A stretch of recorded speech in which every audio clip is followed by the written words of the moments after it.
제 수요일을 맞이해서 성경 말씀처럼 또 우리 손등에 십자가의 흔적을 새기심으로 이 흔적은 곧 지워지겠지만 그러나 우리 마음속에 여러분 한평생 이 흔적을 가슴에 새기시고 살아가시기를 주의 이름으로 축복합니다. 흔히 기억과 기념이 있습니다. 기억은 관심이고 기념은 사랑입니다. 가령 누군가의 생일을 기억한다고 하는 것은 그 사람에 대한 관심을 가지고 있다는 것입니다. 그런데 그 사람의 생일을 기념하기 위해서 선물을 준비하고 케이크를 사고 또 벌스데이 파티를 해주는 것은 그 사람에 대한 사랑의 행위라고 할 것입니다. 마찬가지로 우리 기독교인들에게 있어서 사순절은 이와 같습니다. 사순절을 기억하는 것은 주님에 대한 관심입니다. 그리고 이 사순절을 기념하고 행하는 것은 주님의 사랑인 줄로 믿습니다. 이번 사순절 기간 동안에 주님에 대한 여러분의 관심과 사랑이 더 깊어지시기를 주의 이름으로 초대합니다. 사순절이 되면 강단의 색도 바뀝니다. 보시다시피 보라색입니다. 성경이 이 보라색이 주는 영적 의미는 이중적입니다. 보라색은 고난과 헌신과 죽음을 상징합니다. 그러나 동시에 승리와 완성과 부활을 상징합니다. 사순절 기간 동안에 여러분들 성전에 들어오시면 제일 먼저 강단의 색깔을 보실 것입니다. 이 칼날을 보실 때마다 이중적인 영적 의미를 한미를 잘 기억하시고 기도하시기를 바랍니다.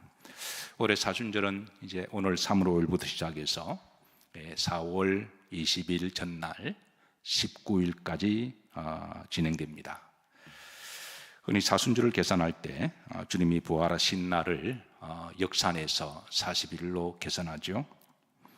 그런데 주일은 뺍니다. 주일은 주님이 부활하신 날이니까 이 날 우리가 기뻐하고 즐거워하고 축제의 날이기 때문에 이 날만은 우리가 계산을 빼고 나머지를 40일 계산해서 역산해서 사순절을 지킵니다. 만약 우리가 이 사순절에 영적 의미와 축복을 한다면 이 사순절의 여정에 우리가 초대를 받은 것을 귀하고 영광스럽게 참으로 복되게 여길 줄로 믿습니다. 가끔 이런 질문을 받습니다. 목사님 왜 하필 40일인가요? 성경에 40이 이 숫자가 주는 영적인 의미가 있습니다. 첫째, 고난을 상징합니다. 창세기 7장 12절을 보면 노아 홍수 때 40주야에 이제 비가 내리고 홍수가 내렸습니다. 민수기 14장 33절을 보면 구름절입니다. 40년을 광야에서 방황하는 자가 되리라 그랬습니다. 이는 우리 인생의 40년을 그렇게 고난적인 의미를 가지고 있습니다. 신명기 8장 2절을 보면 내 하나님 여호와께서 이 40년 동안에 내게 광야길을 걷게 하신 것을 기억하라 그랬습니다. 세 번째, 이 40은 시험과 연단의 기간을 상징합니다. 신명기 8장 2절을 보시면 이 40의 인생의 여정 가운데 너를 낮추시고 그랬습니다. 또 너를 시험하사 내 마음이 어떠한지 하나님이 이렇게 보시겠다는 거죠. 예수님께서도 마태복음 4장 2절을 보시면 40일을 밤낮으로 금식하시고 줄이심을 드러내시고 3절에 보면 또 마귀가 예수님을 시험하는 그런 모습을 드러내고 있습니다. 마지막으로 이 4라고 하는 숫자는 완성, 승리를 상징하는데요. 출애굽기 24장 18절입니다. 자, 모세가 시내산에서 이제 40일에 있을 때 그리고 하나님으로부터 십계명의 말씀을 받으셨습니다. 예수님도 40일 광야 금식을 완성하시고 승리하신 후에 인류의 메시아의 사역을 시작하셨습니다. 흥미로운 것은 히브리 말로 40이라는 말이 아브라임이라고 하는 뜻입니다. 출애굽기 24장 18절인데요. 자, 다 같이 한번 합독하십니다. 모세는 구름 속으로 들어가서 산 위에 올랐으며 모세가 40일 40야를 이 40을 아브라임이라 그러는데요. 이 말은 네 개를 의미하는 아르바와 복수로 이루어진 복수명사입니다. 그래 초대교회에서는 이 사라는 의미를 이렇게 해석했습니다. 첫 번째 연단, 두 번째 시험, 세 번째 변화, 네 번째 완성이라고 하는 뜻의 의미를 새겼습니다. 분명 고난은 우리를 힘들게 합니다. 때로는 시험 들기도 하고요. 그러나 이 여정 가운데 하나님 우리에게 기대하시는 바 변화가 있습니다. 이전보다도 하나님이 더 기뻐하시는 이런 변화의 과정. 우리가 예수님을 믿는다고 해서 하루아침에 확 바뀌는 사람은 거의 없습니다. 가끔 그런 분은 나오시겠지만 또 그런 분들의 특징은 가끔 확 변하시면 또 반대로 확 돌아가시더라고요. 기독교적인 변화는 냄비처럼 그런 게 아니라 서서히 점진적으로 우리 삶 속에서 어제보다 오늘이 약간 더 좋아지고 오늘보다 내일이 약간 더 좋아지고 주님 우리가 하루아침에 갑자기 많이 바뀌는 것도 기대하지 않으십니다. 우리의 연약함을 충분히 아시고 우리 여정 이렇게 긴 안목에 보시고 날마다 해마다 이 사순절이 진행되면서 우리의 믿음이 이전보다 한 발 또 하나하나 더 좋아지시기를 기대하십니다. 어떠하십니까? 여러분 작년의 사순절보다 조금 더 나아지셨나요? 제가 볼 때는 나아지신 분들이 많이 계세요. 그리고 올해도 여러분 조금 더 나아지시고 그리고 이제 내년에도 더 나아지시기를 주의 이름으로 축복합니다. 이렇게 우리가 변화되는 과정이 이 사순절의 여정이고 해마다 우리에게 절기를 주시고 기억하고 기념하라고 그러십니다. 그리고 마침내 이제 하나님 우리를 이 사순절의 끝자락에 이제 완성하시는 주님의 부활을 만나게 될 것이고 그 부활을 끝자락에 우리가 천국의 완전한 이제 영화로운 모습으로 우리를 위하여 상급이 예비되실 겁니다. 따라서 성경이 말씀하시는 40이란 수의 영적 의미는 고난과 시험의 기간이기도 하지만 또 변화와 완성이라고 하는 또 소망을 주는 의미가 있습니다. 주님도 십자가에 고난받으시고 죽으신 후에 다시 부활하셔서 40일 동안 이 땅에 머무시면서 우리들에게 이제 복음을 전하시는데요. 사도행 1장 3절입니다. 합독합니다. 그가 고난 받으신 후에 또한 그들에게 확실한 많은 증거로 진히 살아계심을 나타내사 40일 동안 그들에게 보이시며 하나님의 나라 일을 말씀하시니라. 두 번의 40절 의미가 있습니다. 고난 받기 전에 고난의 여정을 완성하시고 십자가에 죽으시고 또 부활하셔서 이 땅에 40일을 계시면서 부활하신 모습을 완성의 모습을 보여주시고 또 우리들에게 승천하시기 전에 이제 소망을 주셨습니다. 사도 바울은 이런 이분법적인 고난과 영광, 십자가의 의미를 잘 알고 이걸 또 분리하지 아니하고 신앙이 한 속성으로 보았습니다. 마치 동전의 앞과 뒤와 같은 것이죠. 그래서 로마서 8장 10절에 보시면 이 고난과 하늘의 상속을 똑같은 속성의 개념으로 봤습니다. 다 같이 합독합니다. 자녀이면 또한 상속자 곧 하나님의 상속자요 그리스도와 함께한 상속자니 우리가 그와 함께 영광을 받기 위하여 고난도 함께 받아야 할 것이니라. 그러니까 고난 없는 영광이 없고 또 영광 없는 고난이 없습니다. 만약에 어떤 분들이 나는 예수님만 믿고 천국 가는 게 목적이다 라고 믿으신다면 그분은 잘못 믿고 계신 거예요. 언젠가는 주님을 믿음으로 우리가 고난과 십자가를 감당할 때 동전의 또 다른 양면처럼 또 하나님의 부활과 영생을 약속하십니다. 그래서 고난과 이 부활은 서로 한 속성임을 가르쳐주고 계십니다. 초대교회 성도들은 이 사순절이 시작되면 이런 질문으로 서로 인사함으로 열었습니다. 한번 따라서 하실까요? 당신은 그리스도를 위하여 고난받을 준비가 되어 있습니까? 자, 이것을 서로 묻기도 했습니다. 주회중에게 서로 이제 다시 한번 언약하기도 하고 제가 여러분들에게 물으면 여러분 이제 신실하게 대답하시길 바랍니다. 아멘 하시면 됩니다. 여러분은 그리스도를 위하여 고난 받을 준비가 되어 있습니까? 자, 옆 사람에게도 한번 서로 물으시죠. 서로 물으십니다. 당신은 그리스도를 위하여 고난받을 준비가 되어 있습니까?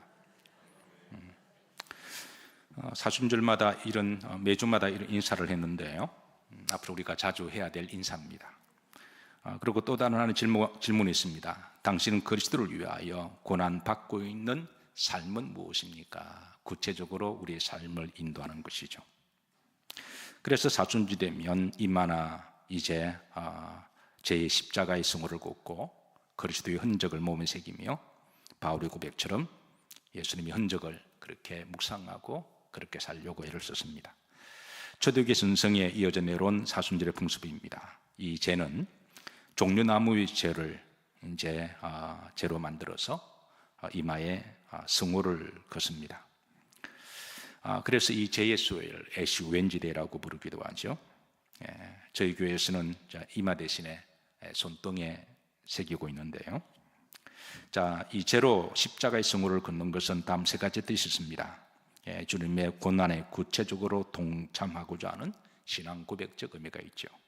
두 번째, 회개에 대한 삶입니다. 원래 죄에 대한 삭으로 죽을 사람은 우리들인데 주님이 대속에서 죽으심에 대한 우리 회개에 대한 삶입니다.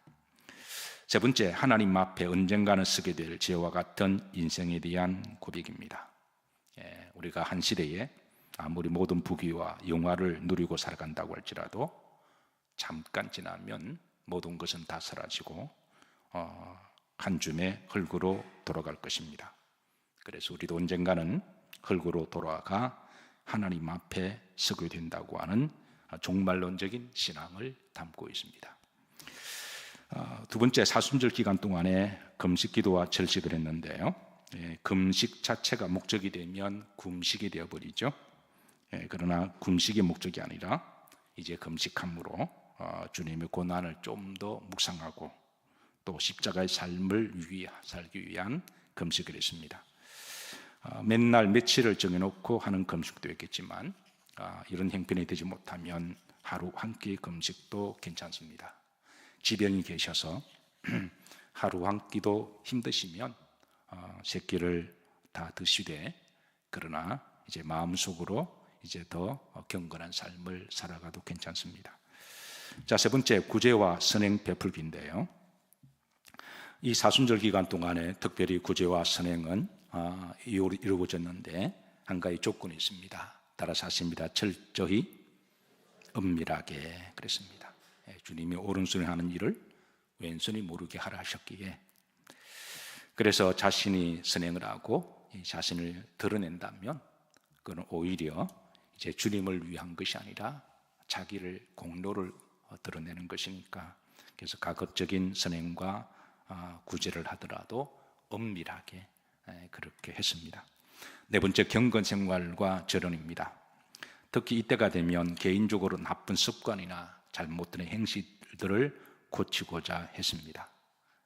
그리고 가급적 일체의 말을 좀 절제했습니다.